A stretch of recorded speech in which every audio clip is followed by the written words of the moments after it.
So I think what's misunderstood a lot of times is the intent. The intent is always to improve the situation for students, to provide the most opportunity for students, and to make sure that our students have everything in Florida they need to succeed, whether it be from early learning as early as 3 and 4 years old, all the way through graduate students that are going through our university system. It's about having access and opportunity and making those decisions.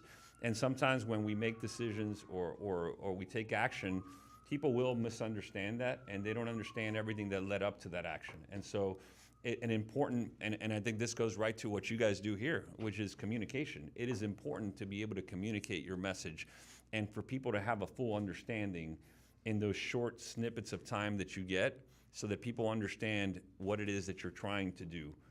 And so I think that that helps clear up some of the confusion, but it's daily work. You know, that's never over, and we continue on that path. Hi, I'm Kimei and I'm a sophomore. How has your background as a former teacher and legislator shaped your approach as a commissioner? It's been an incredible asset to me as commissioner because I'm able to say, and this has not always been the case with folks that have been in this position. It's incredible to have been inside of a classroom teaching students and in the day-to-day and what that brings. It's valuable to have been an administrator in a building and understand how a school works and all of the things that go into making a school work, all of the challenges that you have, all of the opportunities that you have.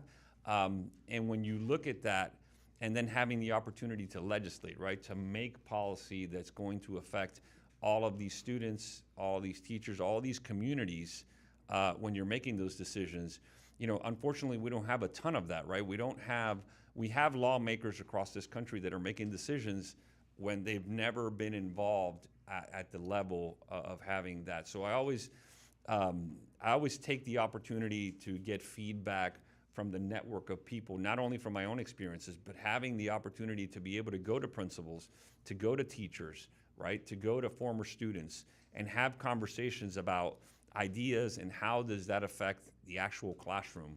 How does it affect the actual student and the community? That's a great asset to have when you're having to make decisions that affect the entire state of 23 million people. So I think that has been something that I would recommend for anybody who would be in a position like this to try to achieve, is to try to have the opportunity, if they didn't have the experience, to reach out and have those conversations, because you have to understand the decisions you make up in Tallahassee, how that affects all the way down here to the SLAM campus here in Miami, and that happens every day, every year. So it's important to be able to have access to that knowledge. Hey, my name is Emiliano, and it's a pleasure to have you here. And I just would love to ask, is there anything you've had to have learned the hard way? And how did that affect the way you handle business? Yeah, well, first of all, this is a great opportunity to have you guys do this hands-on and be able to not only learn something from a textbook, but to watch you actually run a radio station and programming is incredible. I've learned a lot of things the hard way, and I think life is full of experiences and opportunities, and you always learn more from losses or setbacks than you do from victory, right? You always do that, and I think my approach has been changed in having when you approach a problem, right? Sometimes you think that you have the right answer and you stick to your principles, and I still do that, but I think that learning to have conversations with folks, especially those that have an opposing view, right? I'm not talking just politically. I'm talking about an opposing view to a challenge and what the solution should be. And listening to them and being able to take that input, and whether you agree or disagree, get the different perspectives from people who are affected by the decisions you're making. And I think that's something that I have learned my time in the legislature, but certainly as commissioner, because there are decisions that are made every day. Some of the decisions you wouldn't think of normally, right? Like I've dealt with 5 hurricanes in the state of Florida since I've been the commissioner of education. 3 years as commissioner, 5 hurricanes. All of them have been significant, right? And so there's a lot of decisions that need to be made when you have a hurricane and you have some destruction, right? And the principle has always been the most important thing is always to get students back into their school buildings, right? How do you get students back into your school buildings, back into a regular routine, away from, being at home, being without power, being out of their routine?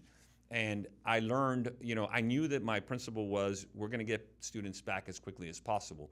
But in the process, you learn when you're dealing with different communities. The first hurricane that hit was Ian, right? So we had about 5 counties on the West Coast. Lee County, being in the Fort Myers area, was the hardest hit.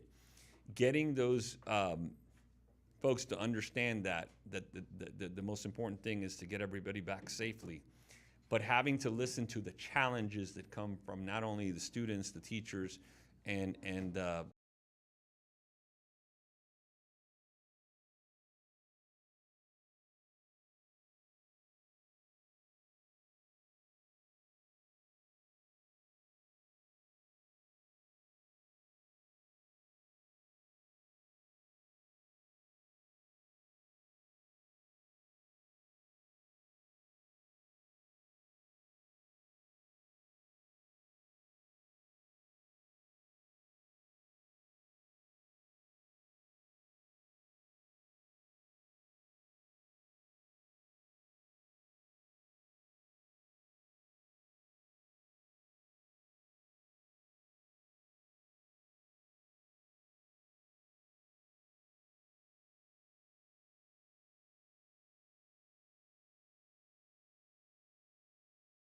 both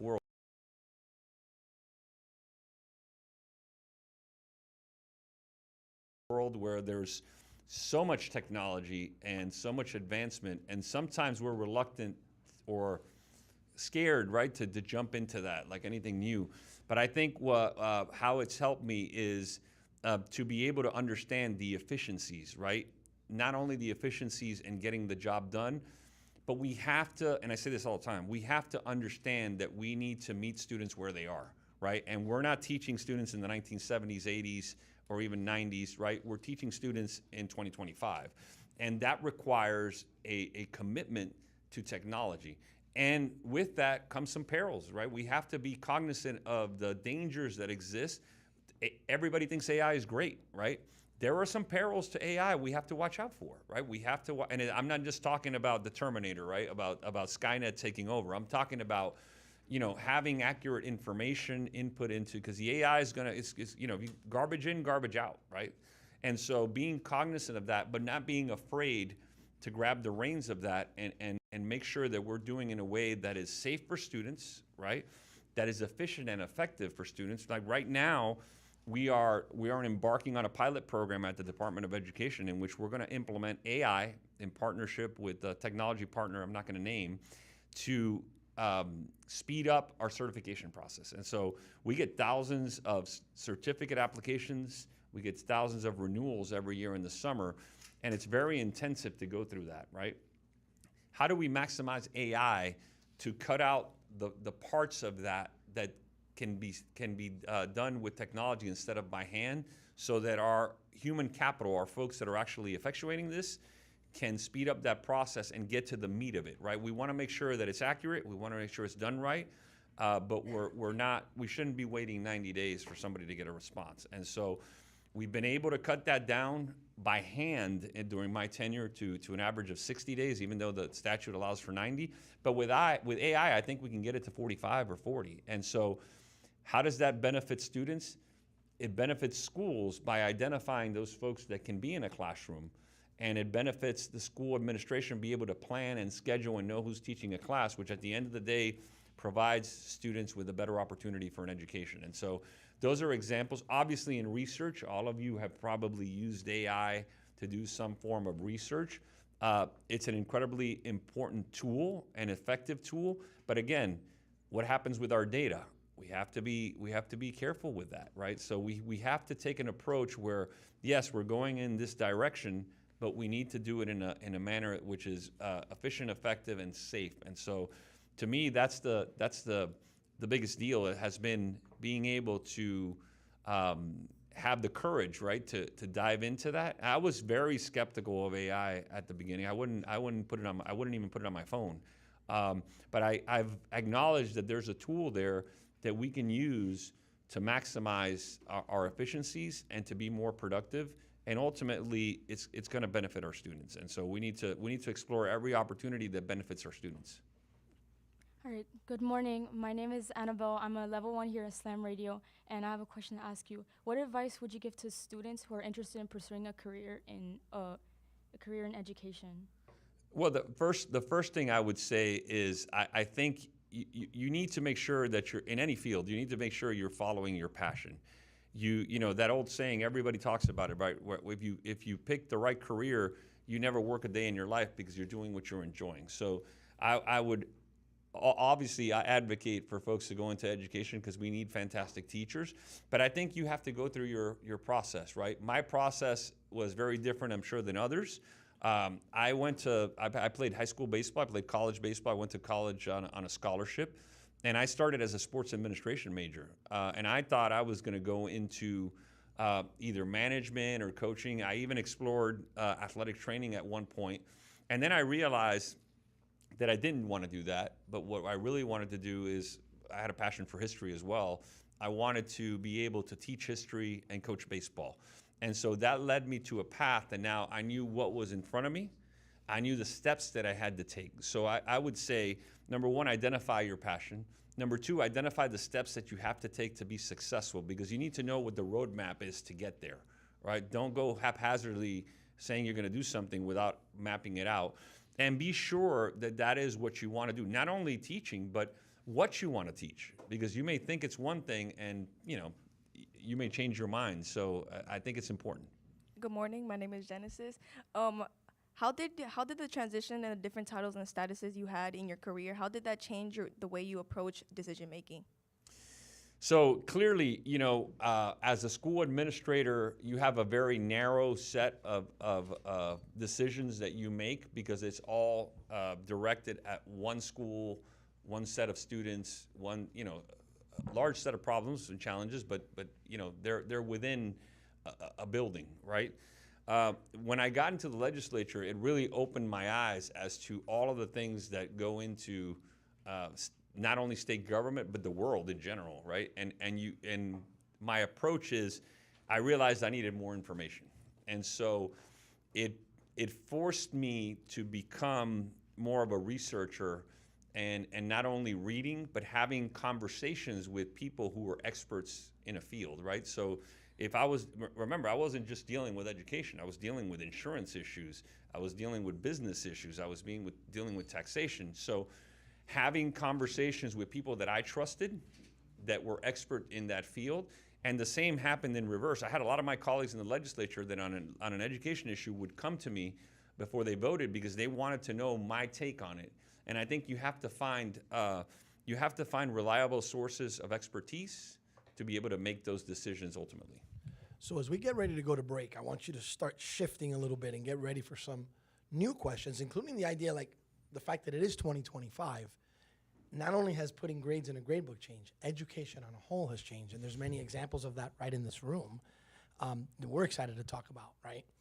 The opportunities that our students have to grow within a scholastic environment, much different than when we were kids. So that excites me. I mean, we've gone beyond the days of AV where they would come and play a movie on that projector, go, and instead now we broadcast live to 80 million potential listeners around North America and Central America here on SiriusXM.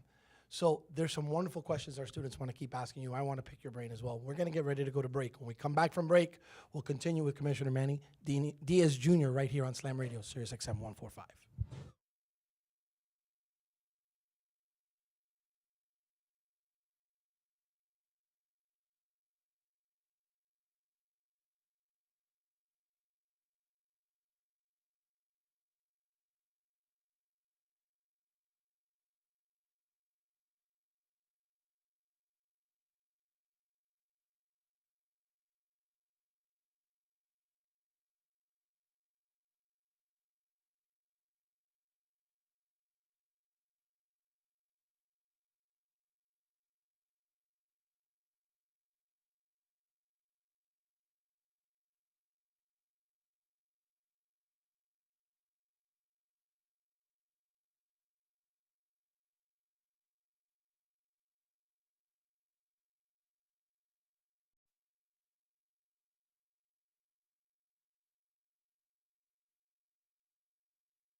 Back here on Slam Radio, Sirius XM 145.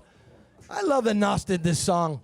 Everybody misunderstands him. This song is so empowering to students. If you listen to the words, nothing bad about it, no bad words. We play it here often. We feel it empowers our students. So does Slam Radio. So does our guest, Commissioner Manny Diaz Jr. The world of schools has changed quite a bit.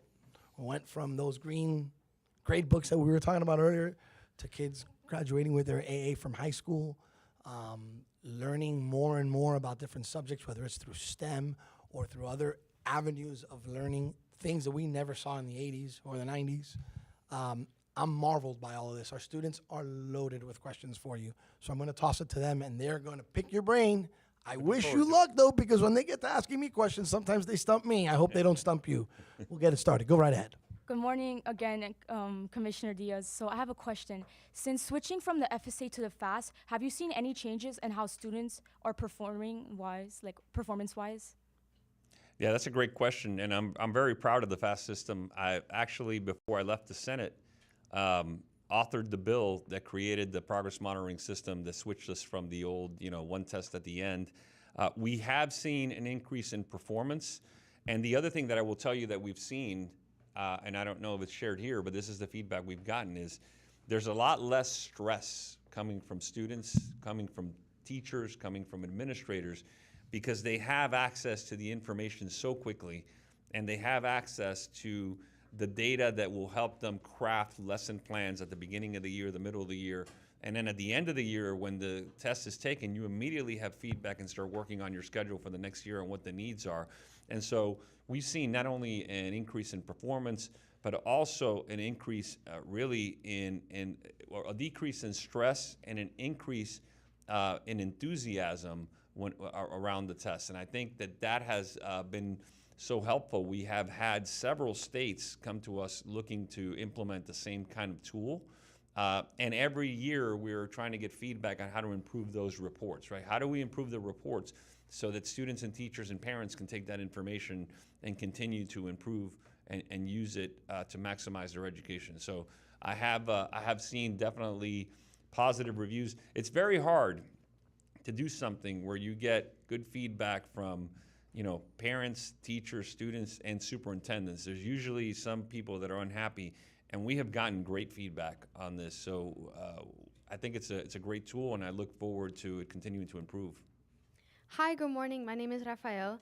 And so it's funny that you mentioned state testing because I've noticed that recently, there was a bill that was proposed earlier February where it would essentially eliminate the requirement of taking the Algebra 1 test and the other English exam, and essentially to make it much easier for students to gain their diploma. And it's not just in Florida, but also in California, where they had also a couple of schools are taking away not English honors classes and biology honors, I believe. So we're seeing that a lot of students are gonna have more equal opportunity to further improve their education. I just wanted to know, what is your opinion on making it easier for students to gain their diploma? So I think one thing that can be controversial, but again, it's one of those things I stand on principle. I wholeheartedly believe that you guys, students, always rise to the occasion. And students sometimes don't know what they need, and they're a little grumpy about it when it first comes out. But as they go through the process, they realize that they can. And I think the biggest mistake over the decades that has been made in education is to lower expectations of students. To say that somebody cannot do something just because socioeconomic background, color, skin, whatever it is, that's a huge mistake. I think students are individuals, and students have the potential, and we certainly have the teachers and administrators and staff to unlock that potential. And so when it comes to those tests, look, in Florida, there are other ways to meet that requirement. You have the concordance exams. You can take the SAT, you can take the ACT, you can take the CLT. But I do think it's important that when you walk across that stage and you have that piece of paper with the state of Florida seal on it, that it means something, that you have accomplished something. That's, comparing that to a race where somebody is doing the 100 meters and they just can't do well enough in the 100 meters, so we're going to just make it 70 meters. No, we can work on, I believe wholeheartedly that every student can succeed. We just have to find the way, the style, the modality, what you're doing right here. There are students that if you put paper, pencil, book in front of them, right, they're not going to succeed, right? They're just not going to succeed. There are also students that thrive in that setting. But that same student that doesn't succeed with a book, paper, and pencil will succeed if you find what their interests are and you make it hands-on. I saw that throughout my educational career where a lot of students, I taught a class in high school that had students that it was classified as dropout prevention, right? These were students that were not motivated. And I had a small group. But in engaging them and catching their interest, you realize that you just have to find what it is that turns on that light bulb with that student. Every one of them can succeed. The teacher's job is to figure out what that pathway is. And again, students won't sit there and read a book sometimes or do that. But if you engage them in something hands-on like producing a radio show and actively participating in it, all of a sudden that light bulb is on and that student is engaged and has enthusiasm towards learning because now they understand the full picture, right? And so I think that's where we need to focus. It's not removing the bar or lowering the bar because that's, to me, is an insult to the students. Students can do. We just got to find a way to get them there. Hi again, Commissioner. How you doing? Speaking about tailoring to the needs of students, some of the biggest complaints about the education system is that it's one size fits all, it's outdated, it relies too heavily on standardized tests. What are your thoughts on that, and what do you think are the biggest challenges facing the education system? Well, one size fits all doesn't work. That doesn't work, and the original education system in this country was created around an agrarian calendar based on the harvest and the planting and all of that. And I think, straight rows and all those things don't necessarily work. But I think we're sitting in an example of that innovation right here at SLAM Miami, right? In this studio at this school. When I went to school, you had a neighborhood school. That's the elementary you went to. That's the junior high you went to. That's the high school you went to. You didn't have any choices, right? Now, a student in the state of Florida can not only pick where they go to school, what programming they want to, be part of. I think that I always say this, students are not a collective. You see one student, you've seen one student, right? And so the mistake in this country for a long time was treating students as a collective, as if you did one thing and it would apply to all students, and then wonder why some of these students are failing, right? So I think what you're doing in Florida, and now we're seeing it across the country, is figuring out ways how to reach individual students with innovative programming. I mean, think of what you can do in Florida, right? You can go to your neighborhood school, right? You can go to a charter school. You can go to a district academy, magnet, innovative program. You can be on virtual education. You can take a scholarship and go to a private school. You can take an ESA and be educated at home with your parents managing those funds to be able to bring in tutors, to put you in different programming.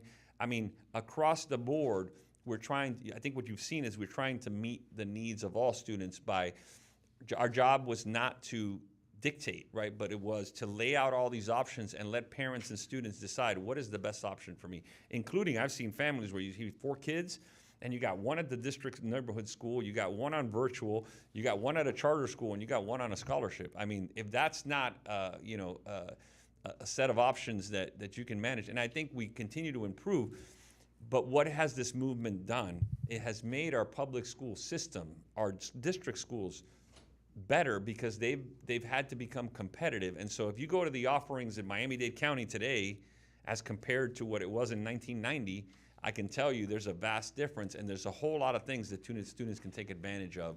And that includes our career to work education, right? That includes the ability for students to leave school, not have to go to a 4-year school or a college and get a degree, right? But also leave with credentials, certificates, and be able to enter the workforce at $20, $25 an hour. And then it's up to that student could decide when they're 25 years old, you know what? I've decided I've reached the pinnacle of where I am now, but I want to go back to school to improve something. I want to get into management, or I want to change careers.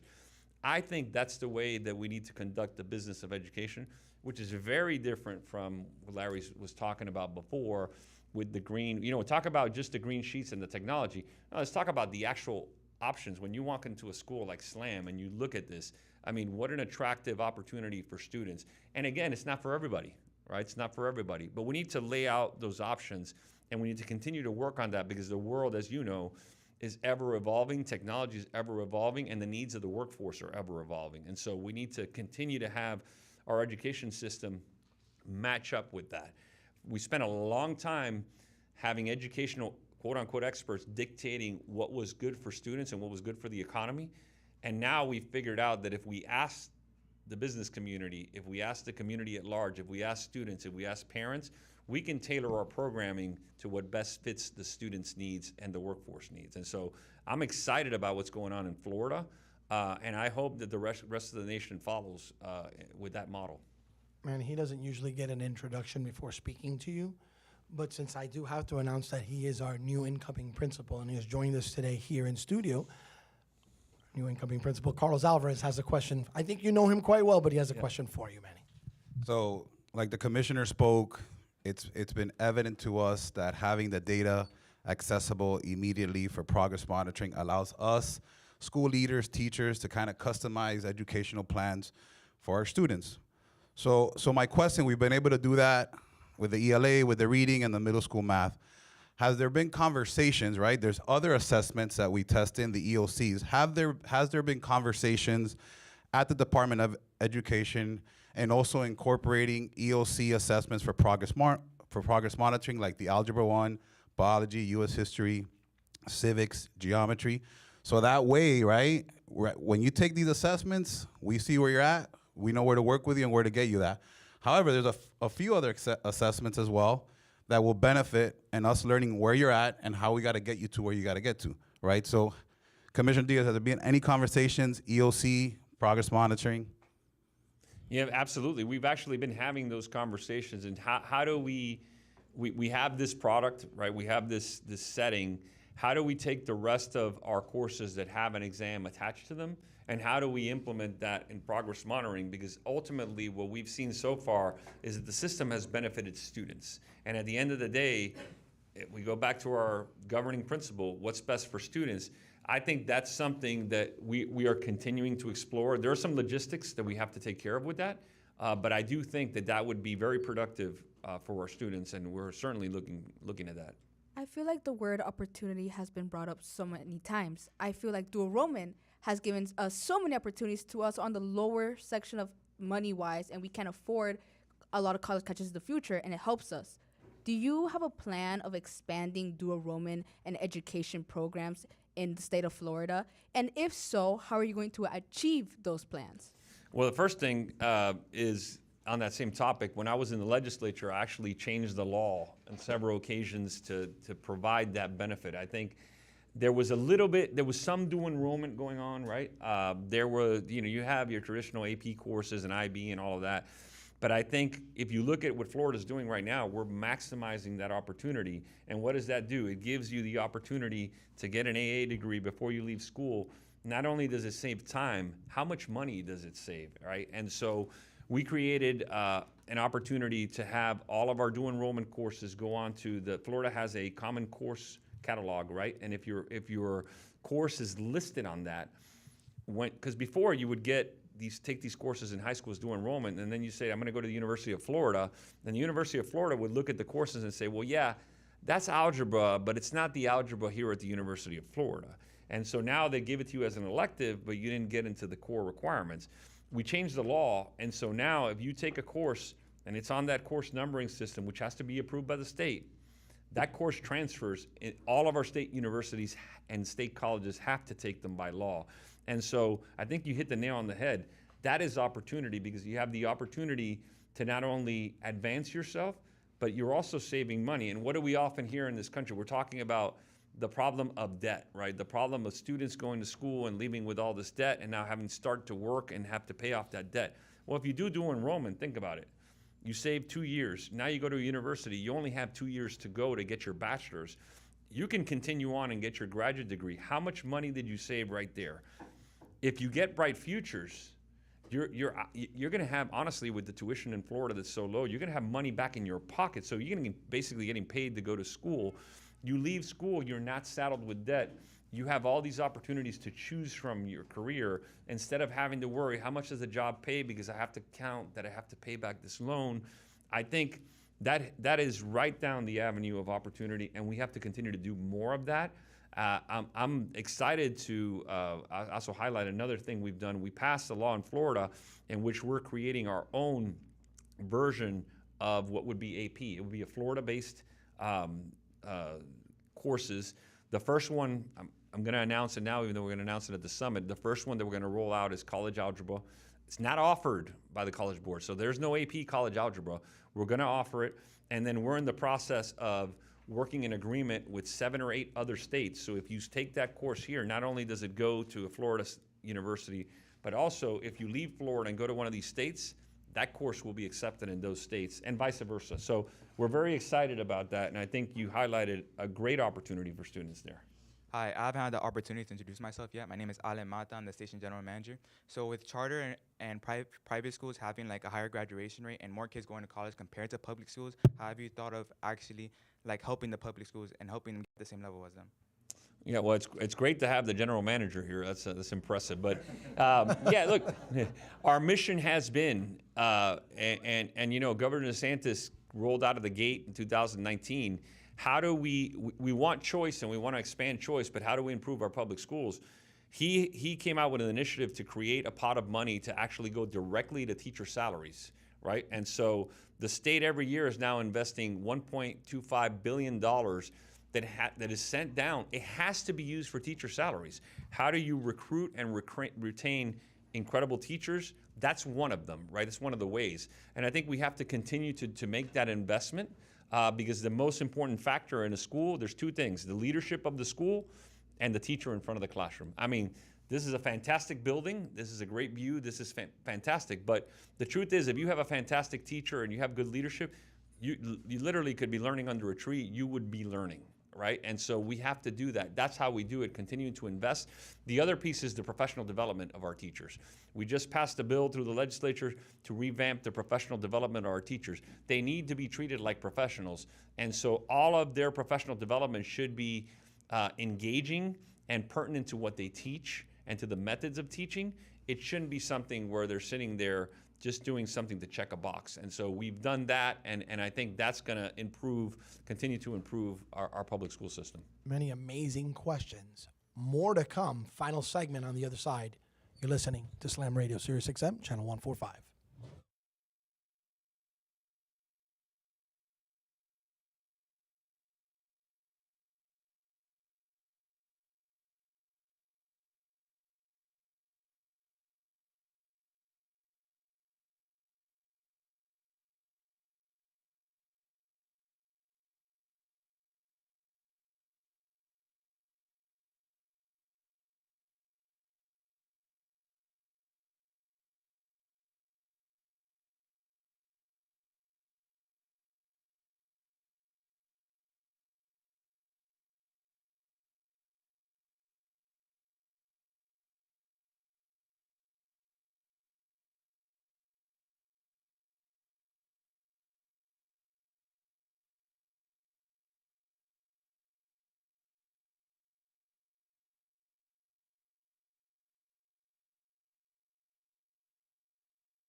Who better to bring us into the final segment?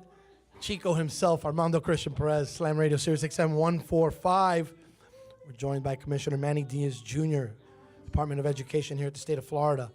And what I'd like to do more than anything, right, if I would be able to do this, I'm going to do a little curveball, if you would, and I want to introduce Dr. Kari. Do we go? I'm going to have to go with Dr. Kari Alvarez. Is that fair? Can I do that? That's fair. That's beautiful. I think that's the one that's loved by all. Dr. Kari, I've had the pleasure of working with you for a few years now through our Slamily. And to see the things that you've done over at Slam Boca as a principal, I was discussing it before we did the show. And Manny, I'm sure you know firsthand, but you have to see this for yourself. When you're part of a network and you see dynamic principals like Dr. Kari, it makes you be in love with what you do with kids. And to see her every day have this zest for her students, for what they do. I was explaining to some of them how I have to have an individual relationship with everybody. I've never seen a principal do that. I hope my incoming principal does that. I have a feeling he has that gene in him, but it's definite that Dr. Kari does it each and every day at Slam Boca. I wanted to introduce you, give you an opportunity to ask him a question, and talk a little bit about your program over there at Slam Boca. Okay, good morning, Commissioner Diaz. It's an honor. I'm a firm believer in what you said about one size does not fit all curriculum. And sometimes we have students that need a lot of remediation, and then we have students that need a lot of acceleration. So next to me is one of my 8th graders. Her name is Bella Nieves. She actually is extremely brilliant, but more than all, she's driven. She's very obedient, she just gets her work done. She loves school, and she doesn't want to leave us, but she already met her requirements to earn an AA degree, which is phenomenal. She's going to start in the fall a bachelor's of business with Doral College, and I'm going to pass over my question for her to ask you. Good morning, Commissioner Diaz. So the question is, students are now taking advantage of dual enrollment and graduating high school, now even with a completed bachelor's degree. How can we extend funding like grants, scholarships, or even Bright Futures to continue their education to pursue another degree like a second bachelor's degree? Yeah, and I think what you have, congratulations on the achievements, first of all, it's incredible. I think what you've done is you've uncovered a new possibility, right? And how do we lay down the track for that opportunity? Because that's not something that we're used to. It's not something we've seen before. But just because it's different doesn't mean it's not an opportunity we should pursue. And I think that's a conversation with the legislature to look at, hey, we have students, we're now at the point where everybody's kind of comfortable and acknowledges that a lot of our students get AA degrees, right? They graduate with an AA degree along with their high school diploma, and that's been phenomenal. I think when you start having the conversation about students getting further along, I think it's, number one, it's mind-blowing. It's hard for people to wrap their head around it. But I do think it's a conversation, and I think you can be an ambassador for that, because I think for changes that happen, especially in the legislature, people need to see people, right? They need to see, legislators are people, and they need to see, you hear stories, having the opportunity to meet you and hear your story, that is going to ignite the flame, and what you need is a champion, right? You get a legislator, it's like the dog on a bone, right, with wanting to make changes. That's how big things happen in this state. And I think your story, as I don't know if you're up to it or if you're a little bit shy, but I think your story needs to be shared in Tallahassee. And honestly, I think it needs to be shared in the halls of Congress in Washington, D.C., because I think we need to open up to the possibility that, again, I go back to an earlier question we have, is when we set the bar, the possibilities are endless. You just have to have an open mind to it. And when we see an opportunity with a student like yourself, we have to have those conversations, because sometimes people aren't ready for these new ideas because they can't wrap their head around it, right? You're sitting there, you're going to tell somebody that you're going to have a bachelor's degree before you graduate, and then, what do you do next, right? What do you do next is you have so many opportunities. It's boundless what you can do, but I think you also have the opportunity to have a role as an ambassador for kids that are in this situation to open up that new pathway. And having that conversation with decision makers, I think, is incredibly important. because when you see stories firsthand, you get that feedback. It can open your mind, it could change your mind, it could drive determination to make changes. And again, we are the education state. There's no reason why we shouldn't lead on this, but it takes a spark, it takes an inspiration, and I think you have the opportunity to do that. So I hope you'll take us up on that. We'll certainly be happy to connect you and get you going on that path. Senator Diaz, let's say you had as much resources as you would ever need, like limitless. The sky's the limit. And what would be the first project you would think of probably starting up? I think a project that would allow every student in every zip code in this state to have the opportunity to these hands-on experiences, to choose a pathway for education that fits them specifically, right? If we have endless resources, that means we can hire more teachers. We can go get people out of other, like, think about it. Right here in Florida, we have the Space Coast, right? So we have all of these people. You have the NASA presence, but you have SpaceX and you have Blue Origin, you have all these things. If we can tap into that and bring those resources into the classroom or bring those students into that area, how many opportunities would we create in aerospace? How many developments would they be? Because a student is sitting out there and just needs that opportunity. So what I would say is, if resources are not a problem, how do we efficiently do this where we provide those options and where geography and distance is not an impediment, right? And we have students have the ability to engage into whatever field they want without having to worry about it. And, you know, the mind goes, right? Because you start thinking of, well, what, we can't have everything everywhere. Well, what if we are able to take students somewhere and have room and boarding, and have those students have that opportunity, right? And have you come back. Think about the opportunity for a student coming from the north part of the state to be able to come here and participate in this program in broadcasting and radio and all of that, or for a student here to be able to go up to Brevard County and be involved directly in the launches at SpaceX, learning from the engineers that are doing the job. I mean, the opportunities are endless, and I think obviously what prevents us from doing that is resources, right? Because you don't have endless resources. But I think the opportunities are all here in Florida, and we can make it happen. Good morning again. I have a question. What steps have you taken to help reduce the teacher shortage in Florida, and how are you making sure schools have enough qualified teachers? Well, there's a couple things, right? When people like to talk about teacher shortages, and I like to clarify this thing. After COVID, we have had there's shortages in every industry. Every industry. If you go to restaurants, they're still trying to figure out how to have help. Every field. What we've done in Florida is, the first thing I did as commissioner is we mounted a campaign where we came up with a slick media campaign, logo campaign, advertisement campaign outside of Florida. A lot of people were coming to Florida, so we figured we might as well type into that and see if we have teachers that are willing to come live in Florida and teach in Florida.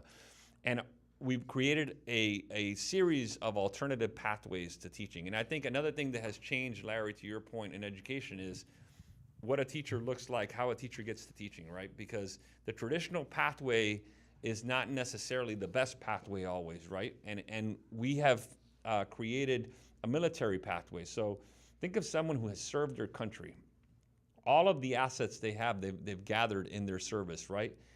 Discipline, motivation, commitment to mission, all of those things. If you take that person and you prepare them for the classroom, and they've already got some kind of trade, you just built in a great option. But we can't put them through the same pathway as a regular teacher, right? We also have created a teacher apprenticeship, which is kind of similar to what you guys are doing here right now, right? So you take somebody who hasn't completed their degree, that are interested in teaching, and you put them in the classroom with the teacher. At the same time, you're providing the coursework, the professional development, and that to get them to that end. And now you have a built-in teacher. You know, you bring them into SLAM, they work with other teachers, they work with the leadership, and at the end of those 2 or 3 years, now they're ready to go into the classroom on their own. So that recruitment. The other thing is the overhaul of our certification system. It has to make sense, right? So we have an archaic system we're overhauling. When somebody has a degree in a subject matter, especially at the high school level, right? I had somebody who worked as an engineer at NASA, right, and they want to come teach science class, why do we tell them that they got to go, they got to go back to school and take these 5 courses that make no difference in their teaching or their life just so they can check a box to then become a teacher? No, we've now revamped it where we're going to take that person, we're going to give them 5 years of a temporary certificate, we're going to provide them professional development, we're going to allow SLAM to build that professional development approved by the Department of Education to actually teach that person what matters in teaching and get them into the classroom. So I think the vision of what teaching looks like and where teachers come from has to change. We got to get out of that box that they just come out of a school of education. Sure, there are still people that are going to do that. I'm not knocking that. What I'm saying is, with the number of innovations and opportunities also come the necessity that you find people that can meet those opportunities. I don't think Larry arrived here through the traditional method of teaching. And how would Allow you me to have a confirm program? that. How would you have a radio station that's got this worldwide reach? And how do you guys learn the craft if you just are limited to somebody who came out of a traditional school of education? It doesn't fit. And so if we're saying that one size fits all doesn't work for students, one size fits all doesn't work for teachers. The other thing I'll say is we got to trust our leadership, right? You got to trust school principals and leaders in making those decisions of who best belongs in that classroom. Guaranteed, none of these principals are going to put somebody in a classroom that they don't think can do the job and benefit our students. We have to have trust. You can't micromanage everything from the top. You have to allow our leaders to have the opportunity to make those decisions and remove artificial roadblocks, because there's a ton of people out there that can contribute to teaching, whether it be full-time or even part as an adjunct. You know, the adjunct idea from college, why we put that into statute a few years ago. Bring somebody in. You can't find a physics teacher? Go get me an engineer. Go get me somebody who understands physics on that level. Prepare them and let them come in for an hour or 2 hours a day and teach that class, not having to be part of your permanent faculty. Benefit to the students at the end of the day. You know, the one thing as we get ready to wrap up, Manny, you don't have to sell me on why Florida is the education state. But there's a lot of listeners that are not from Florida. Tell them why Florida is the education state. Wrap it up with that. Well, we want to go through our regular accolades. We've been named by U.S. News and World Report #1 in higher education, which includes our state colleges and universities, for 9 years in a row. We've been #1 in overall education 2 years in a row. We've also been named #1 3 years in a row by the Heritage Foundation on educational freedom. We've been named #1 in education by EdChoice and the Friedman Index. We've been named #1 in parent power by the Center for Educational Reform 2 years in a row. I mean, the list goes on and on.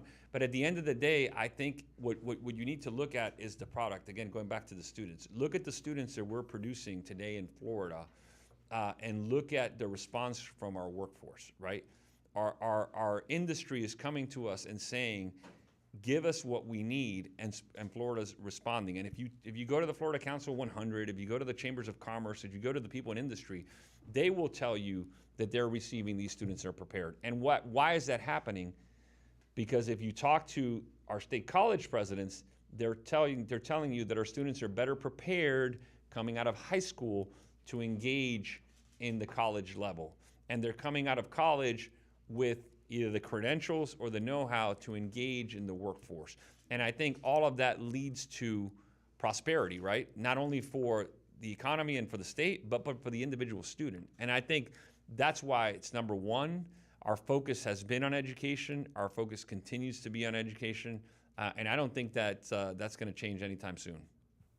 I got to thank you very, very much for coming into studio today. The show is named Amigos Minions. Today we were all your minions because we were learning from you. You got to teach. Let's say everybody in education is a teacher first, right? And it's evident in your passion, in the things that you said. I want to thank Dr. Cadi. I want to thank Carlos Alvarez, our new principal. I want to thank our admin here at SLAM. But most importantly, I want to thank you and our students for making this possible. Thank you for being so engaging with them. We hope to see you again very, very soon. We hope this is not the only time you come through. Tienes tu casa aquí. We didn't make you coffee because Frank was busy back there. But you know, you were here. This is your home. And God bless you, man. Thank you for all the work that you do for us. A lot of pressure for Mr. Alvarez coming in. And I do want to point out that your current principal was my student at Miami Springs Isn't High. that crazy? Now you're He was dating yourself. My second baseman. Yeah, he was one heck of a coach, too, from what I heard. He could really coach that baseball. My buddy Ray Bretto, man, we're going to miss you, bro. We're going to miss you. I stumbled over the word saying Carlos Alvarez. He knows I have no shame. It's a strange transition. We're used to having you around, but by all means, you are an educator for life. You are an educator for life, and we all are educators for life. And a lot of it has to do with the hard work you do for us so that it makes it easier for us to teach these kids what they need to know. Thank you so much for what you do. Thank you. On behalf of Slam Radio, I want to say goodbye to everybody. Amigos Minions, signing out. See ya.